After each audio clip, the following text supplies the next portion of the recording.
Shalom, Shalom, shalom. Bienvenue à Beth Ariel, l'église Beth Ariel, une assemblée qui cherche à prêcher la parole de Dieu et qui démontre la parole de l'amour de Dieu dans vos vies. On est content de revenir avec vous, d'être de retour parmi vous. Notre voyage en Israël était une réelle bénédiction et j'ai tellement pris de photos Beth Shemesh. Ça veut dire la maison du soleil. Il faisait 38 degrés là-bas. Et on a vu plusieurs endroits et on a vu beaucoup de gens. Et on a été impressionnés par cette contrée, ce pays qui pourtant est très petit et très entouré d'ennemis, mais qui est très calme. Et on a vu beaucoup de gens et l'armée a été une des meilleures, mais on voit à travers les gens et le pays, la main de Dieu partout. Et on voit une grande dimension spirituelle qui entoure tout ce pays.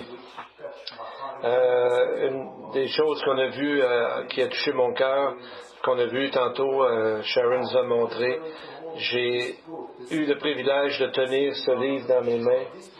Ce livre qui m'a amené à la connaissance de Jésus-Christ par ses prophéties, et spécialement par la prophétie d'Ésaïe 53, qui était son bureau, là, c'était son premier, il a gardé tous ses livres, et c'est probablement un des accomplissements on espère qu'il a lu Ésaïe 53, Ben Gurion. Il y a aussi cet autre endroit qui me touche toujours aussi, et à cause des prophéties de la Bible, c'est la vallée d'Armageddon. Un endroit immensément grand, où est-ce qu'il est dit dans Apocalypse 16, qui dit qu'ils les rassemblèrent dans le lieu appelé en hébreu Armageddon. Armageddon veut dire la montagne de Megiddo, qui est au nord d'Israël, et entre ces montagnes, il y a la vallée d'Armageddon, et c'est là que le mont Carmel, c'est là que le prophète Élie a confronté tous les faux prophètes avec sa phrase célèbre « Qui allez-vous suivre, l'Éternel ou les Baals ?» Donc, ça nous amène aujourd'hui à notre passage, puisqu'on parle de la fin des temps, ces jours-ci. On parle de Gog, Magog, Méchech et Tubal, et qui vont tomber. Et Dieu parle de plusieurs fois des montagnes d'Israël dans ces passages qui justement entourent la vallée d'Armageddon. Alors tournons dans nos Bibles, dans Ézéchiel 39. Et on voit que bientôt on va dire que ces prophéties sont au présent, tellement que c'est proche. Les chapitres 37 à 39 d'Ézéchiel, c'est une prophétie qui décrit le retour du peuple d'Israël dans son pays de départ, dans son pays d'origine.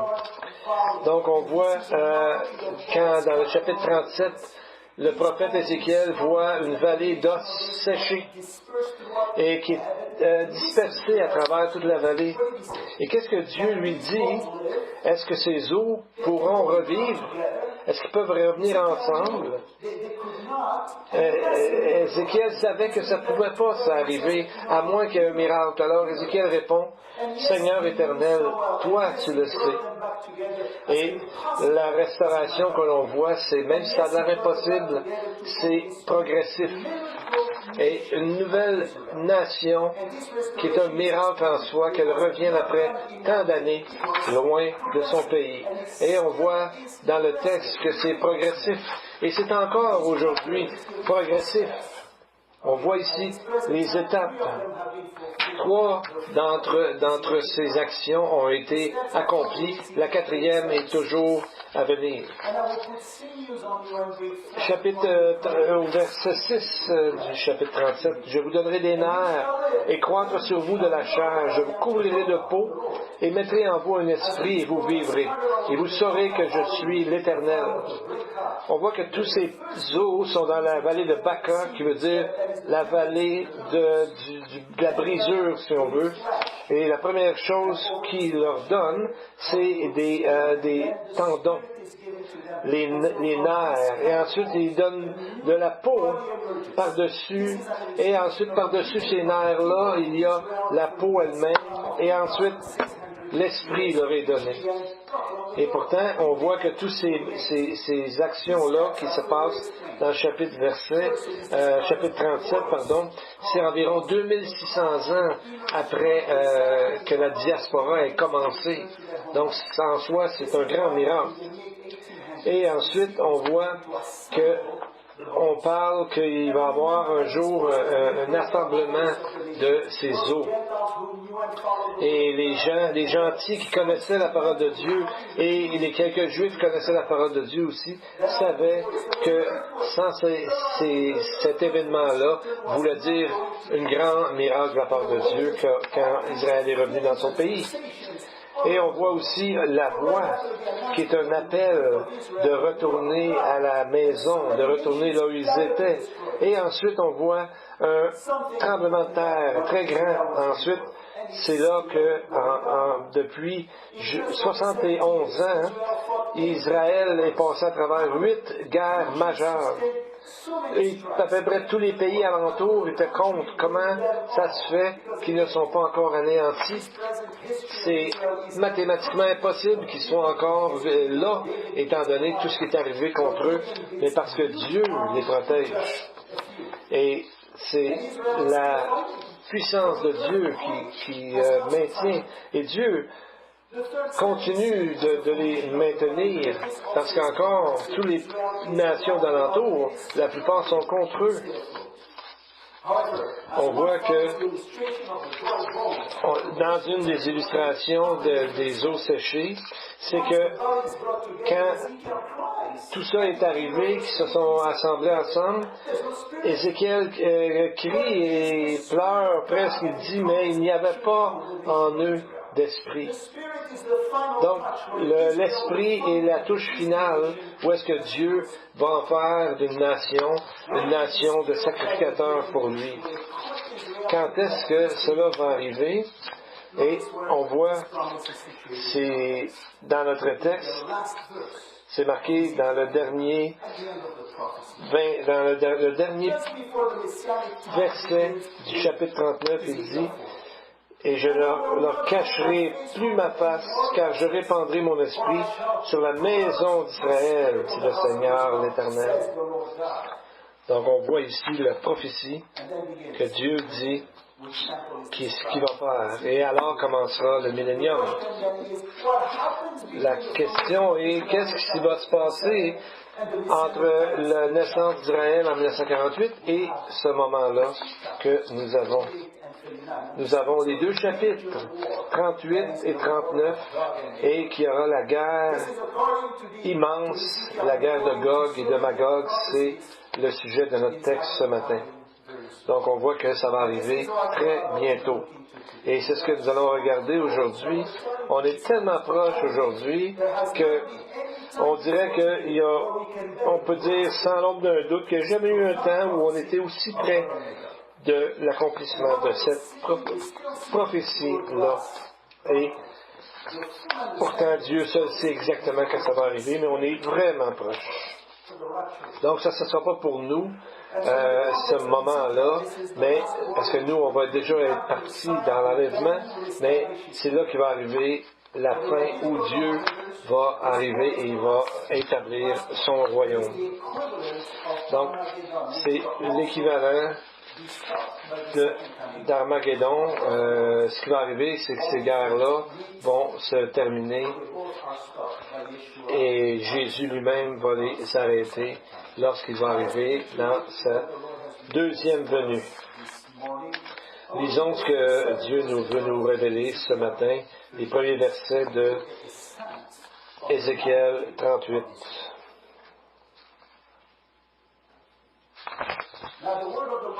La parole de l'Éternel me fut adressée en ces mots. Fils de l'homme, tourne ta face vers Gog au pays de Magog, vers le prince de Roche, Méchec et Tubal, et prophétise contre lui. Tu diras, ainsi parle le Seigneur l'Éternel, voici j'en veux à toi, Gog, prince de Roche, Méchec et de Toubal. Je t'entraînerai, je mettrai une boucle à tes mâchoires. Je te ferai sortir, toi et toute ton armée, chevaux et cavaliers, tous vêtus magnifiquement, troupes nombreuses portant le grand et le petit bouclier, tous maniant l'épée, et avec eux, ceux de Perse, d'Éthiopie et de Put, tous portant le bouclier et le casque, Gomer et toutes ses troupes, la maison de Togarma, à l'extrémité du septentrion, et toutes ses troupes, peuples nombreux qui sont avec toi, prépare-toi, tiens-toi prêt, toi, et toute ta multitude assemblée autour de toi, sois leur chef. Nous voyons ici qu'il y a 8 nations qui sont mentionnées, avec un chef, Gog, et ils se préparent toutes pour un assaut contre la nation d'Israël. Et lorsqu'on voit ces noms-là, dans les 6 premiers versets, 7 d'entre elles, ces nations-là, sont mentionnées dans la table des nations, dans Genèse 10, et une est clairement reconnaissable, c'est la Perse, qui aujourd'hui est revenue à son nom d'origine, l'Iran. Et l'Iran est un des ennemis les plus féroces d'Israël. On va voir ici sur une carte, ils viennent de tous les endroits, nord, est, et le sud et même l'ouest. Aujourd'hui, on ne sait pas vraiment exactement qui sont ces pays à ce moment-là que ça va arriver, mais on voit la disproportion entre la grandeur de ces pays, ces territoires, et Israël. Et c'est là qu'on voit, le texte nous dit « J'en veux à toi, Gog ». Donc, on sait qui sont les autres, on peut les trouver dans la table des nations, mais Gog, on ne sait pas exactement c'est qui. Donc, on voit que c'est quelqu'un qui cache son identité, mais plus on creuse, on trouve que ça fait penser à quelqu'un qui cache toujours son identité. Ça vous fait penser à quelqu'un? Bien, on va aller voir dans certains écrits que ce n'est pas un nouvel individu. Dieu dit qu'il a parlé de lui dans le passé. Il a juste changé son nom. Et Dieu dit, est-ce que c'est à toi que j'ai parlé jadis? Est-ce de toi que j'ai parlé jadis par mes serviteurs, les prophètes d'Israël, qui ont prophétisé alors pendant des années que je t'emmènerais contre eux? Mais quand Dieu a-t-il parlé à son sujet? Regardez au verset plus loin, 39, verset 8, Dieu dit, « Voici ces choses viennent, elles arrivent, dit le Seigneur l'Éternel. C'est le jour dont j'ai parlé. » Quand est-ce que Dieu a parlé de ce moment? Qu'est-ce que nous pouvons dire? C'est qu'il y a un nouveau nom ici, mais ça doit être quelqu'un qui est connu à travers les Écritures. On peut le trouver dans d'autres Écritures. Mais comment et quoi faire avec ça? Ça doit être une personne importante, parce que toute la prophétie de 38-39 est contre lui. Il parle, les autres, Méchec, Toubal, etc., c'est des pions. Lui, Dieu lui parle en personne à lui. Il lui dit, « J'en veux à toi, Gog. » Au verset 14, il dit au prophète, dis à Gog, fils de l'homme, dis à Gog. Et toi, fils de l'homme, prophétise contre Gog. Son nom est mentionné 12 fois dans seulement ces 2 chapitres. Donc, on voit que Dieu est vraiment fâché contre cet individu. Et parce qu'il fait tout pour rendre notre Dieu juste et saint, choqué. Et c'est pour ça qu'on voit qui il est. On va aller voir ça plus tard. Et on va voir ici les versets 18-19. En ce jour-là, le jour où Magog marchera contre la terre d'Israël, comme nous avons vu, c'est bientôt, dit le Seigneur l'Éternel, la fureur me montera dans les narines. Je le déclare dans ma jalousie et dans le feu de ma colère. En ce jour-là, il y aura un grand tumulte dans le pays d'Israël. Donc on voit fureur, jalousie, feu, tumulte. C'est des mots qui ne s'en voient pas souvent dans les Écritures. Et là, on voit que Dieu prend action. Dieu, comme on dit en québécois, est tanné. Dieu maintenant va agir avec cette personne et ces gens qui sont contre Israël, contre sa nation. Donc on voit que Dieu prend des notes de chaque transgression de ces peuples-là. Dieu a été immensément patient. Mais Dieu se rappelle. Et le péché amène la colère de Dieu, amène la fureur de Dieu. Et là, on voit que c'est allé à l'extrême. Et c'est la fin. Donc, qui est ce Gog? Pour les commentateurs rabbiniques, c'est ce qu'il y a de plus mal et ce qu'il y a de plus contre Israël qui est possible. Donc, on voit que pour les rabbins, c'était vraiment quelqu'un qui est complètement contre Dieu et contre son peuple. Donc, on voit que le même nombre de nations vont s'avancer contre Israël. Et d'autres écritures nous disent que toutes les nations vont être contre Israël un jour. Gog est une espèce de personne comme Hitler ou comme on l'a vu comment il s'appelle, Haman, qui voulait détruire le peuple d'Israël déjà. Donc on voit que c'est toujours une même personne. Et pour les rois comme dans l'Ancien Testament, on voit Og et Agan, Dieu les commentateurs rabbiniques le nomment Gog, parce que pour eux, c'est ceux qui sont totalement contre le peuple d'Israël. En sumérien, le mot Gug veut dire zone grise, noire ou ténèbres, et ça correspond bien à ce personnage qu'on voit dans ce texte. Et le mot Gog nous rappelle l'hébreu Gag qui décrit quelqu'un ou quelque chose de très haut, de suprême, comme le sommet d'une montagne.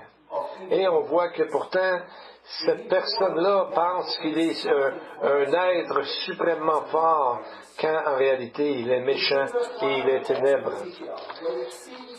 Nous allons voir dans un texte de Ézéchiel, chapitre 28, où il nous est décrit qui il est, cette personne.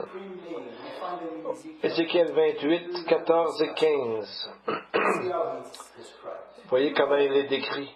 Tu étais un chérubin protecteur, aux ailes déployées. Je t'avais placé et tu étais sur la sainte montagne de Dieu. Depuis le jour où tu fus créé jusqu'à celui où l'iniquité a été trouvée chez toi. Peut-être c'est à ce moment que les thèmes qu'on voit des montagnes sont souvent répétés dans les chapitres 38 et 39. Ézéchiel est le seul prophète qui appelle la terre d'Israël les montagnes d'Israël. C'est le seul prophète qui s'exprime de cette façon. Et il utilise cette façon d'écrire 17 fois dans son livre et 4 fois dans ces seuls chapitres dont on est en train de lire, 4 fois dans ces 2 chapitres-là. Et c'est l'endroit où Dieu dit que Gog va emmener toutes les nations contre Israël et c'est là que sera sa fin. Dans Ézéchiel 39. Dieu dit, je t'entraînerai, je te conduirai, je te ferai monter des extrémités du septentrion qui est au nord et je t'amènerai sur les montagnes d'Israël. Tu tomberas sur les montagnes d'Israël, toi et tes troupes, tous les peuples qui sont avec toi, aux oiseaux de proie et à tout ce qui a des ailes et aux bêtes des champs, je te donnerai pour pâture. Donc, on voit que, comme il voulait aller lui-même se prendre pour une montagne, Dieu lui dit, tu vas tomber sur les montagnes d'Israël et tu vas être en pâture à tous ces peuples-là, aux bêtes des champs. Et on voit que Dieu, il parle ici on voit que Gog, et c'est appelé dans le texte El Gog, Et comme un peu, elle, dans le fond, c'est un des noms de Dieu. Donc on voit qu'il se prend pour Dieu. Il y a comme une ironie dans ce texte-là. Et on va voir comment Dieu décrit l'invasion de ce texte-là. Nous allons voir l'invasion. Nous allons voir qu'est-ce que Dieu va faire de cet ennemi lors de l'invasion. 38, 4. Et je te ferai retourner, je mettrai un hameçon dans tes mâchoires, et je te ferai sortir, toi et toute ton armée. Le mot hameçon ou crochet nous rappelle les crochets qu'on utilise à la pêche, et ça nous rappelle un animal qu'on parle dans la parole, inconnu, le Léviathan, qui est un poisson immense, mais qui représente le diable lui-même. Ésaïe nous en parle au chapitre 27, verset 1. En ce jour, l'Éternel frappera de sa dure, grande et forte épée le Léviathan, serpent fuyard, le Léviathan, serpent tortueux, et il tuera le monstre qui est dans la mer. En hébreu, Léviathan vient du mot loya, qui veut dire d'être twisté, d'être tourné ensemble comme un peu une couronne, ou ici, comme un serpent qui se tourne sur lui-même. Il y a une prière dans l'après-midi du Sukkot qui parle des temps messianiques, où ils disent que nous soyons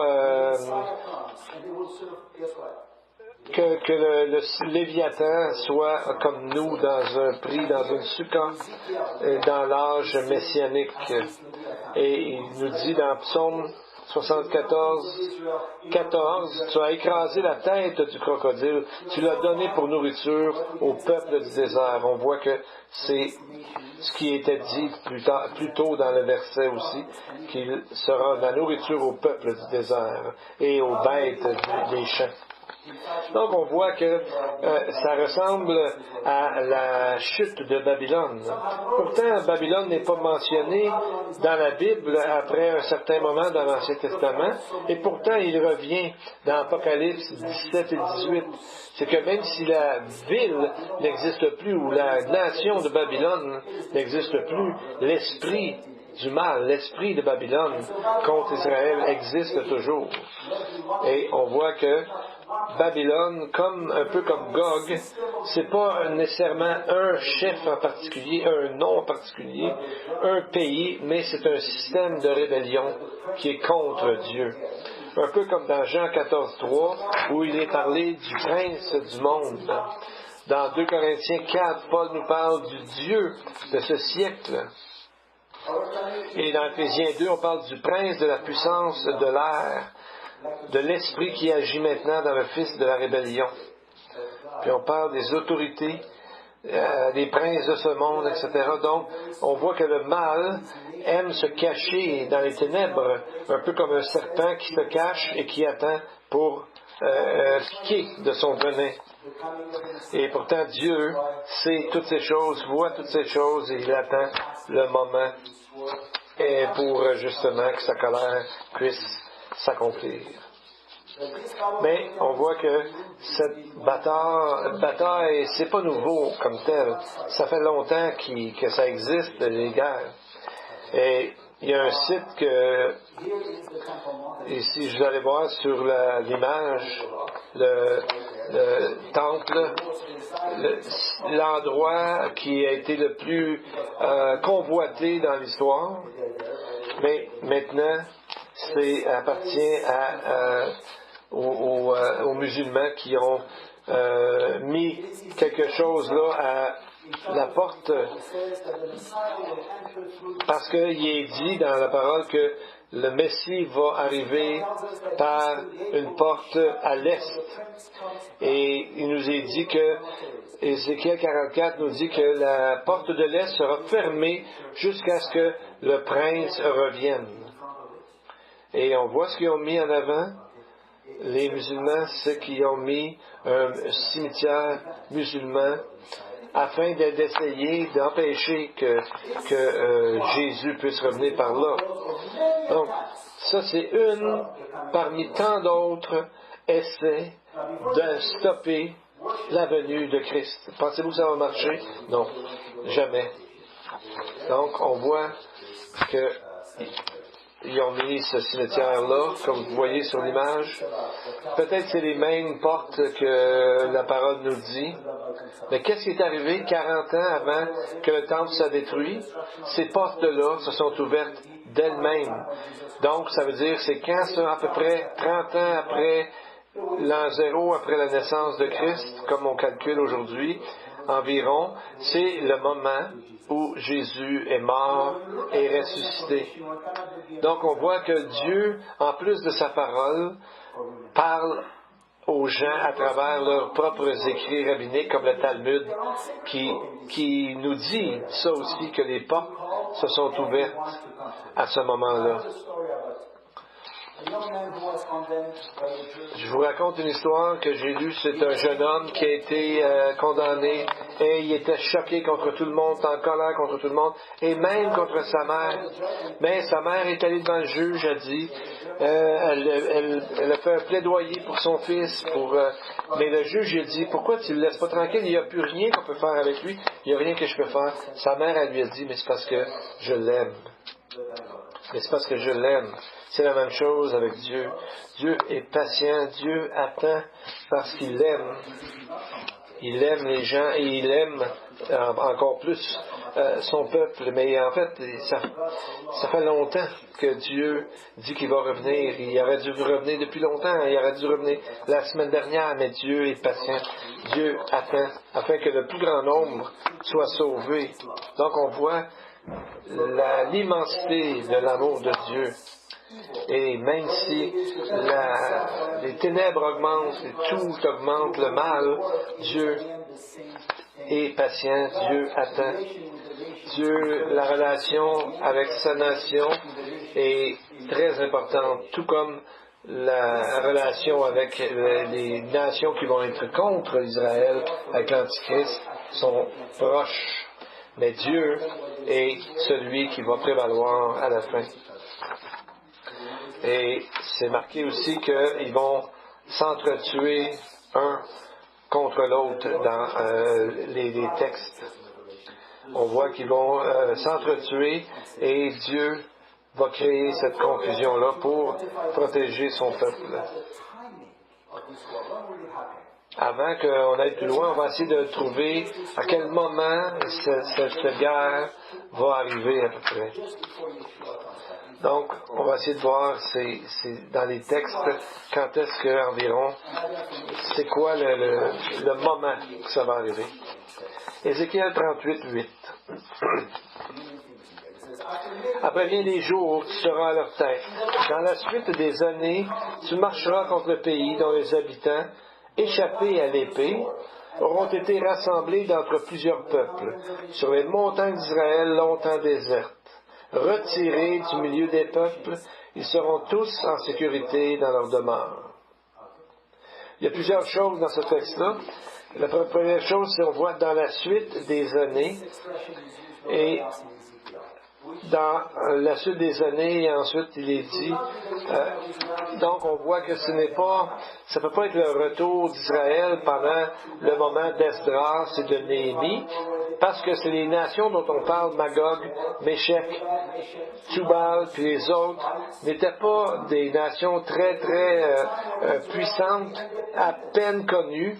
Donc, ça ne peut pas être ces gens-là qui sont dans le texte dont on a vu. Mais, il va arriver un moment où Israël sera indépendant. Et on voit que même dans le temps de Jésus, il y avait les Romains.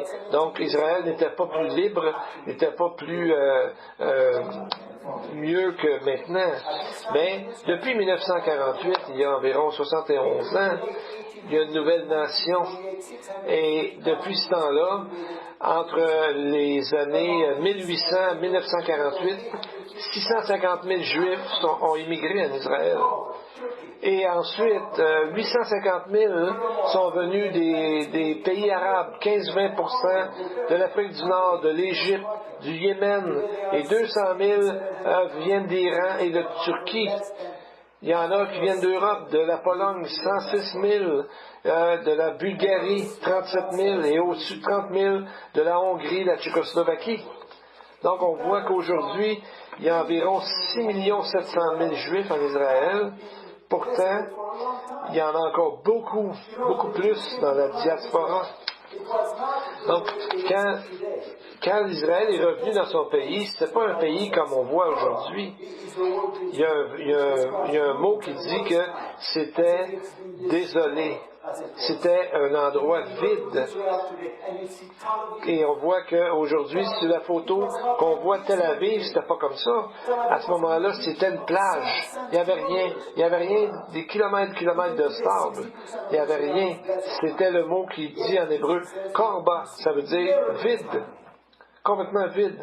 Donc, maintenant, quand on se promène, on voit des arbres partout, même dans le désert du Negev, on voit des arbres. Ils ont trouvé des façons de faire pousser des arbres, des palmiers et des fleurs merveilleuses. Donc, depuis 2007, ils ont planté 240 millions d'arbres. Et ça paraît que lorsqu'on va là-bas, et c'est comme un jardin qui a refleuri. Il y a des tulipes, il y a des roses, il y a toutes sortes de plantes, et ils travaillent encore là-dessus. On voit que c'est un miracle qui arrive dans ce pays. C'est la même chose pour la nourriture. Israël produit 95% de sa nourriture. On voit un des meilleurs cafés au monde, de la viande, des semences. Il n'y a pas besoin Et en plus, ils exportent ces choses-là tellement qu'ils en ont. Donc, c'était pas comme ça. Quand les Juifs sont revenus dans leur pays, il n'y avait rien. C'était désert, il n'y avait presque rien. Et ils ont même trouvé une façon de récupérer la bruine qui sort des forêts, etc. Ils gardent ça et ils en font de l'eau potable. La compagnie s'appelle WaterGen. Ils ont trouvé la façon de garder ça. Et à travers tout ce qui est dans ces arbres-là, il y a de l'eau qui coule à cause de la condensation et ils réussissent à garder ça à travers des canaux, à travers de la plomberie, d'avoir finalement de l'eau courante. C'est plein de miracles comme ça. On voit que Dieu leur a donné une science, si on veut, pour développer les choses parce qu'ils sont en plein désert. Mais on voit au verset 8 dans notre texte, ils seront tous en sécurité dans leur demeure. Au moment que cette attaque dont nous avons parlé aura lieu, Israël est en sécurité dans leur demeure. Donc, ce n'est pas Israël aujourd'hui qu'ils vivent comme ça sans problème. On voit que ce mot ne veut pas dire en sécurité, ne veut pas dire en paix. Ça veut dire une impression de paix, de se sentir sans souci, sentir que tout va bien, de faire confiance. Et on voit que même on peut dire que c'est quelqu'un qui s'en fait pas en tout, pas du tout, alors que peut-être qu'il devrait un petit peu, mais c'est une fausse paix. Quand est-ce que cette fausse paix arrivera? Quand est-ce que Israël se sentira vraiment à paix? C'est après cet événement où on voit que c'est ce qui arrivera juste avant qu'arrive la période de 7 ans de tribulation. Nous savons, d'après les textes de Daniel, ce prince, encore on parle d'un prince, qui dit qu'il va arriver, il fera une alliance solide avec plusieurs pour une semaine. Et qu'ensuite viendra pour détruire Jérusalem. Pour une semaine. Et on voit que c'est une semaine d'année qui est 7 ans. c'est, quand on connaît les prophéties, c'est une semaine d'année qui dure 7 ans. Ça, c'est l'alliance dont on parle. On parle que la prophétie nous dit que bientôt Israël va signer un traité de paix qui est un mensonge. Et c'est ce que nous voyons dans certains textes. Et ça ne marchera pas parce que c'est l'Antichrist qui va être à la source de ça. Et le texte de Ésaïe 28 nous parle d'une alliance avec la mort. Et Dieu dit que ça ne tiendra pas, que ça ne fonctionnera pas. Et ils vont croire tellement qu'ils vont penser qu'ils sont vraiment en sécurité. On lit dans Daniel 9, verset 27. « Et durant la moitié de la semaine, il fera cesser le sacrifice et l'offrande. Le dévastateur commettra les choses les plus abominables, jusqu'à ce que la ruine et ce qui a été résolu fondent sur le dévastateur. » Ces 3 années et demie sont les temps que Jean parle souvent dans l'Apocalypse. 2 fois, il nous parle de 1260 jours, qui est exactement 3 ans et demi, selon le calendrier biblique. Dans Apocalypse 11.3, il nous parle que, justement, de ces jours, 1260 jours. Dans Apocalypse 12.6, c'est le temps où Dieu protège et cache le reste d'Israël. Il l'empêche, l'Antichrist, de les trouver et de les détruire. Et dans Apocalypse 11.2, il dit que Jérusalem sera écrasée, pilée, et on pilera dessus pendant 42 mois, qui est l'équivalent exactement encore de 3 ans et demi. Pardon. Et dans Apocalypse 13, on voit que la bête lui a donné une bouche qui blasphème. Donc, ce temps est limité, nous savons, et je loue le Seigneur pour ça. Et c'est ce qui est derrière le faux sentiment de sécurité qu'aura Israël à ce moment-là. Donc on voit aujourd'hui le début de ce faux optimiste qui règne. Il y a moins de 3 ans, en juillet 2016, le journal Times of Israel reportait que le premier ministre Benjamin Netanyahu, il dit qu'il y a seulement maintenant 5 pays qui sont ennemis d'Israël. Et même l'auteur de cet article dans le journal est un peu surpris. 5?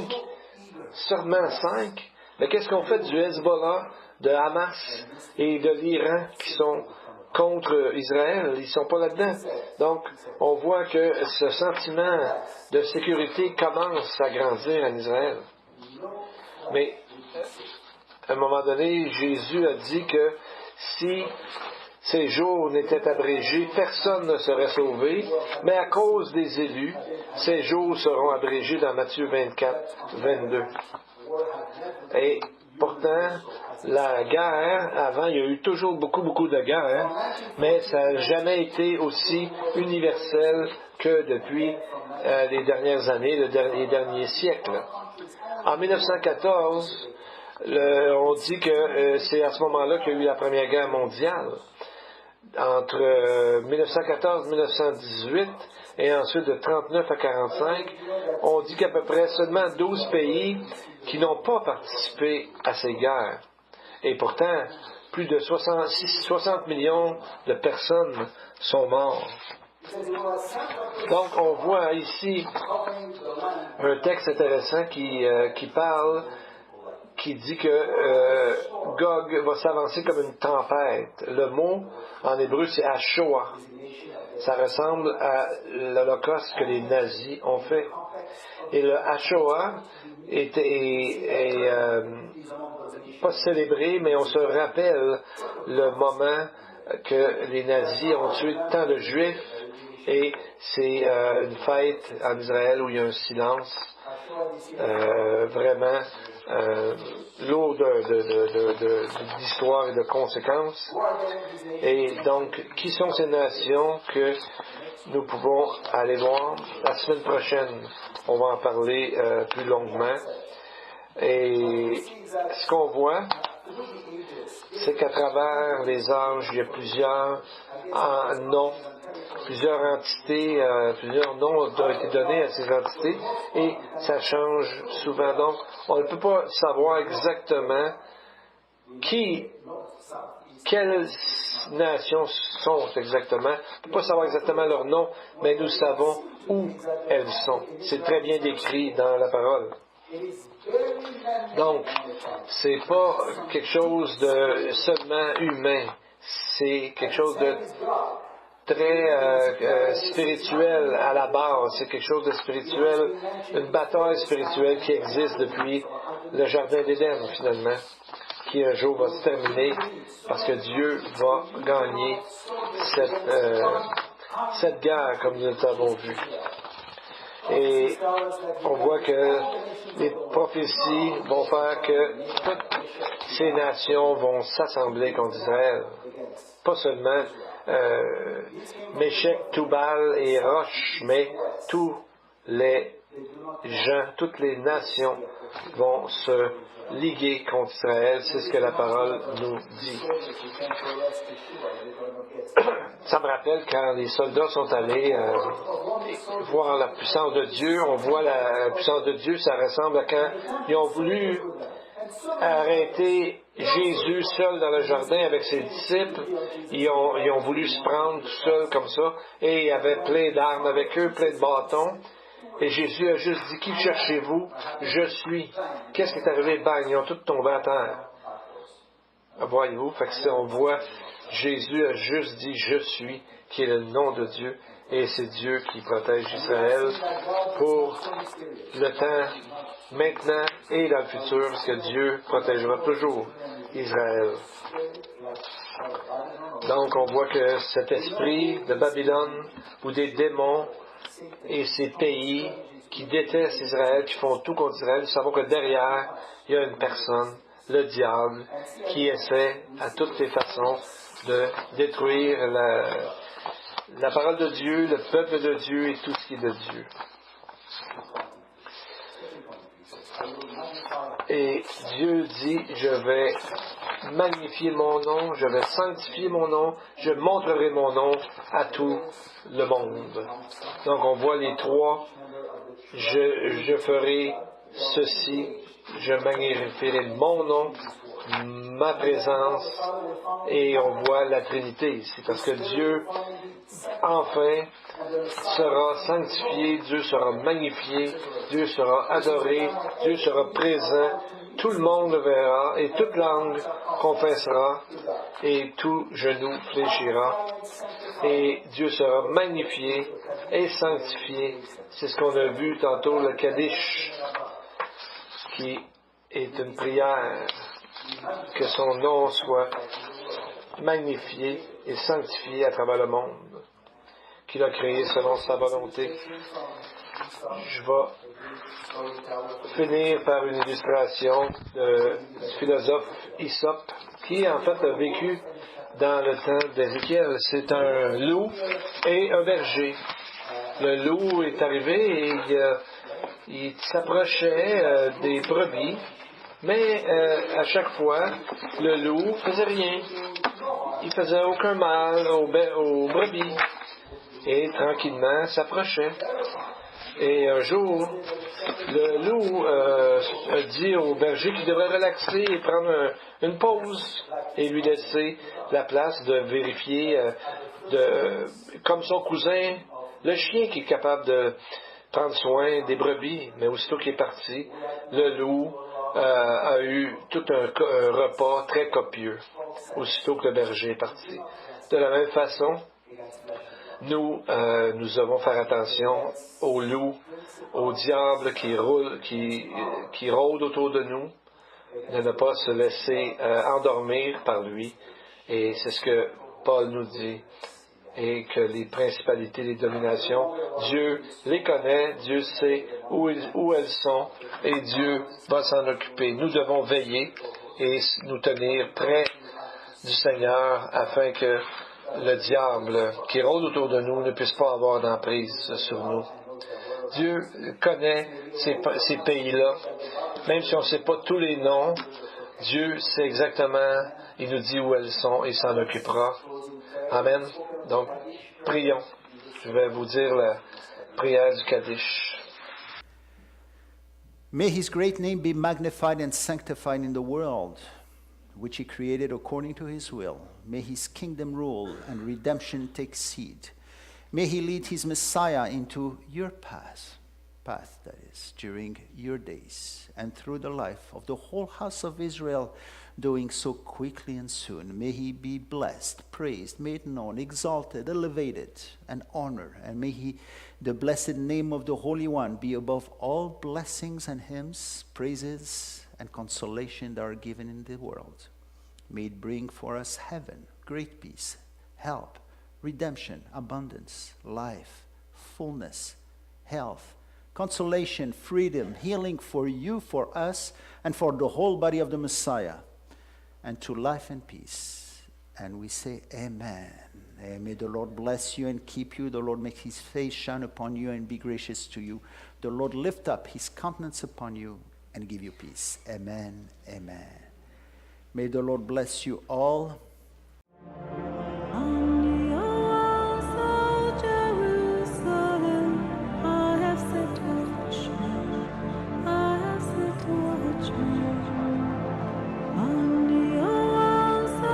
Jerusalem, who shall